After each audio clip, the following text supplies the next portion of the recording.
দীর্ঘ সময় ধরে আলোচনায় থাকা সেই বহুল বিতর্কিত মামলার জট খুলতে শুরু করেছে। 2021 সালের জুনে যে রাতে আতঙ্ক আর অপমানের গল্প নিয়ে সামনে এসেছিলেন ঢালিউড অভিনেত্রী পরীমণি, সেই রাতের ছাপ আজও যেন রয়ে গেছে তার চোখে মুখে।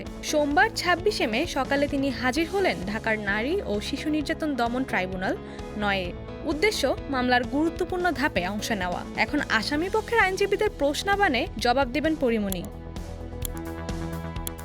উদ্দেশ্য মামলার গুরুত্বপূর্ণ ধাপে অংশ নেওয়া। এখন আসামি পক্ষের আইনজীবীদের প্রশ্নবাণে জবাব দেবেন পরীমণি। বলা হচ্ছে এটাই হতে যাচ্ছে মামলার টার্নিং পয়েন্ট।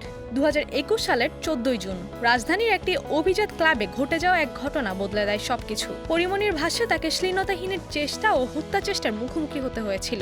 অভিযুক্তদের নামের তালিকায় উঠে আসে ব্যবসায়ী নাসির উদ্দিন মাহমুদ, তুহিন সিদ্দিকী অমি এবং আরও কয়েকজনের নাম।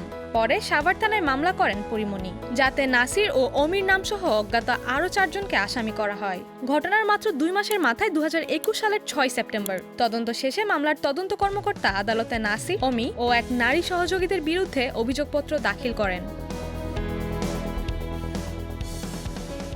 এরপর 2022 সালের 18 মে আদালত আসামিদের বিরুদ্ধে আনুষ্ঠানিকভাবে অভিযোগ গঠন করে বিচার শুরুর নির্দেশ দেন। 2022 সালের 29শে নভেম্বর পরীমণির জবানবন্দির মাধ্যমে সাক্ষ্য গ্রহণ শুরু হয়। কিন্তু 2023 সালের 24 জুলাই আদালতে জবানবন্দি দিতে গিয়ে কিছুটা ইতস্তত বোধ করেন পরীমণি। তিনি অনুরোধ করেন ক্যামেরা ট্রায়ালের অর্থাৎ গোপন বিচারচার্যের জন্য। আদালত সে আবেদন মঞ্জুর করে। পরবর্তীতে 2023 সালের 22 সেপ্টেম্বর পরীমণির জবানবন্দি সম্পন্ন হয় এবং আজ শুরু হচ্ছে আসামি পক্ষের জেরা পর্ব। সোমবার সকাল 11টার একটু আগে ঢাকার নারী ও শিশু নির্যাতন দমন ট্রাইব্যুনাল 9-এর বিচারক শাহিনা হক সিদ্দিকার আদালতে প্রবেশ করেন পরীমণি। সাদা পোশাকে শান্ত ভঙ্গিতে আসলেও চোখে মুখে ছিল উত্তেজনার ছাপ। আসামি পক্ষের আইনজীবীরা তাকে জেরা করবেন। এই জেরা পর্বই হয়তো নির্ধারণ করে দেবে মামলার ভবিষ্যৎ রূপরেখা।